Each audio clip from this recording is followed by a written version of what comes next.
Hello students, myself Indu Jaiswal, Assistant Professor of Poddar Management Training Institute. Today I will teach about hearing impaired children यानी कि स्वर्ण दोष बालक। एक प्रकार से ऐसे बालक जिनकी ध्वनियों को सुनने की क्षमता नष्ट हो जाती है और ध्वनियों को सुनने और समझने में उन्हें परेशानी उत्पन्न होती है, उन्हें हम स्वर्ण बाधित या स्वर्ण दोष बालक कहते हैं। हम सभी जानते हैं कि कुछ ऐसी अनुक्रियाएं होती हैं जिनके द्वारा हम बालक की स्वर्ण बाधितता को पहचान सकते हैं। जैसे कि जब बच्चा छोटा होता है तो जोर से ताली बजाने पर बच्चे का चौंकना और उस ओर देखना।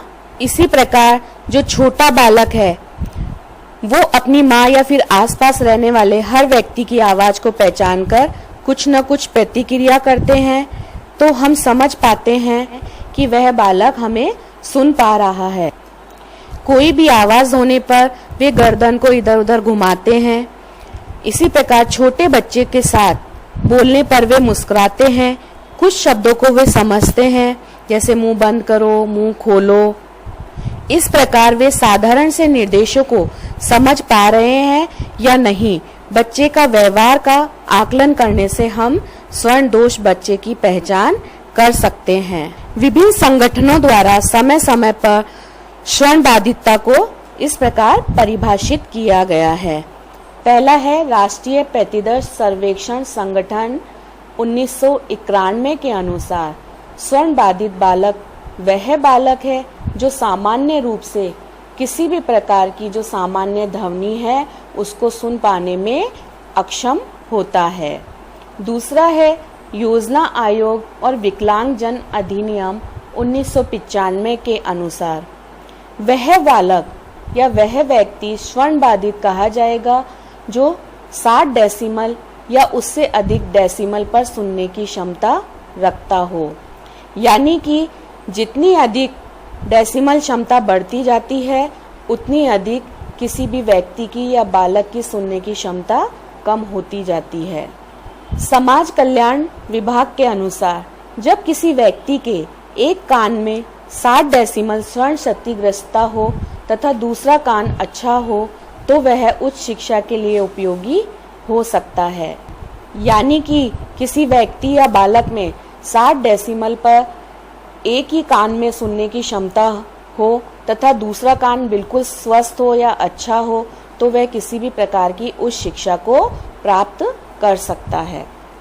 इस प्रकार स्वर्ण दोष एक अदृश्य और छुपी हुई विकलांगता है जो देखने से दिखाई नहीं देती है। इसकी पहचान बालक के व्यवहार के निरीक्षण द्वारा ही की जा सकती है। अब हम देखेंगे कि स्वर्ण बाधित बालकों को दो भागों में विभाजित किया गया है। पहला है बधिर या पूर्ण रूप से बहरे बालक और दूसरा है आंशिक स्वर्ण बालक। पूर्ण रूप से जो स्वर्ण बाधित बालक है, ऐसे बालक अपनी स्वर्ण शक्ति पूरी तरह से खो चुके होते हैं। कुछ बच्चे जन्मजात रूप से बहरे होते हैं और कुछ बालक जन्म के समय तो ठीक होते हैं लेकिन बाद में किसी चोट या दुर्घटना के कारण या किसी बीमारी के कारण अपनी स्वर्ण शक्ति को खो बैठते हैं। अधिकतर जो बालक जन्मजात बहरे होते हैं वे बालक अपनी बोलने की शक्ति खो बैठते हैं, यानी कि वे गूंगे भी होते हैं। आंशिक रूप से जो स्वर्ण बाधित बालक होते हैं, ऐसे बालक अपनी स्वर्ण शक्ति कुछ सीमा तक खो बैठते हैं। ऐसे बच्चे बिना स्वर्ण यंत्र की सहायता से आसानी से नहीं सुन पाते हैं। ऐसे बच्चों को सामान्य स्कूल में सामान्य बच्चों के साथ शिक्षा देने में कठिनाई नहीं होती है, यानी कि ऐसे बालकों को सामान्य बालकों के साथ समावेशी शिक्षा दी जा सकती है। एक प्रकार से ध्वनि का जो परिसर होता है 1 से 130 डेसिबल होता है। जब ध्वनि 130 डेसिबल से ऊपर हो जाती है तो डेसिबल की ध्वनि दर्द की संवेदना को उत्पन्न करती है। इस प्रकार ध्वनि परिसर के अनुसार हम श्रवण बाधित बालकों को 4 भागों में बांट सकते हैं। पहला है कम श्रवण बाधित वाले बच्चे। कम श्रवण जो बाधित बच्चे होते हैं उनकी श्रवण शक्ति 35 डेसिबल से 51 डेसिबल तक बाधित होती है। कम श्रवण बाधित बालक सामान्य स्तर की बातचीत को आसानी से सुन लेते हैं, परंतु उससे धीमे स्तर पर बोलने पर ये बालक सुन नहीं पाते। एक तरह से इनकी बाधिता का जो प्रतिशत होता है वो 40% होता है। दूसरे प्रकार के जो बालक हैं वो है मंद बाधित बच्चे। ऐसे बालकों की सुनने की क्षमता का जो डेसिबल होता है वो 55% से लेकर 69 डेसिबल तक बाधित होता है। इनको सामान्य बातचीत सुनने में कठिनाई होती है। इस प्रकार के बच्चे सुनाई देने वाले यंत्रों का प्रयोग करते हैं और इनकी जो बाधितता का प्रतिशत होता है वो 50% होता है। तीसरे जो बालक हैं वो गंभीर रूप से बाधित बालक होते हैं। ऐसे बच्चों की श्रवण बाधितता 70 डेसिबल से लेकर 89 डेसिबल तक बाधित होती है। इन्हें काफी ऊंचा बोलने पर सुनाई देता है। इस प्रकार के बच्चों को मशीनी यंत्र के साथ साथ विशेष प्रशिक्षण की आवश्यकता होती है। ये बालक बहुत ही ऊंचा सुनते हैं और जो इनकी बाधितता का प्रतिशत होता है वो 50% से लेकर 75% तक होता है। फिर आते हैं पूर्ण या गहन श्रवण बाधितता वाले बालक। ऐसे बालकों की श्रवण बाधितता 90 से लेकर 100 डेसिबल तक होती है। इस प्रकार के बच्चों को श्रवण यंत्र के प्रयोग के साथ भी सुनने में कठिनाई होती है। ये पूरी तरह बहरे होते हैं। इस प्रकार के बालकों पर विशेष ध्यान देने की और विशेष प्रशिक्षण की आवश्यकता होती है। इनकी जो बाधितता का प्रतिशत होता है वो पूरा 100% होता है। ऐसे बालक यदि रोड क्रॉस कर रहे हैं और उसे किसी गाड़ी के आने पर भी या हॉर्न बजाने पर भी आवाज सुनाई नहीं देती है तो वह केवल सिग्नल के माध्यम से ही रोड को क्रॉस कर पाता है। श्रवण दोष के कुछ कारण होते हैं जिन्हें हम देखेंगे। जन्म से पूर्व यानी कि कुछ आनुवंशिक कारण होते हैं, जैसे कि जन्म से पूर्व के कारणों में पहला कारण है आनुवंशिकी, यानी माता पिता में से किसी को भी श्रवण दोष है तो बालक में भी यह दोष पाए जाने की संभावना होती है। माता पिता के द्वारा दोषपूर्ण जीन्स क्रोमोसोम के कारण यह रोग बच्चों में हो जाता है। दूसरा है रुबेला रोग, यानी कि ये एक प्रकार का खसरा रोग होता है। अगर किसी गर्भवती महिला को यह रोग हो जाता है तो उसके कारण भी उसके जन्म में हुए बच्चे में श्रवण दोष आ जाता है।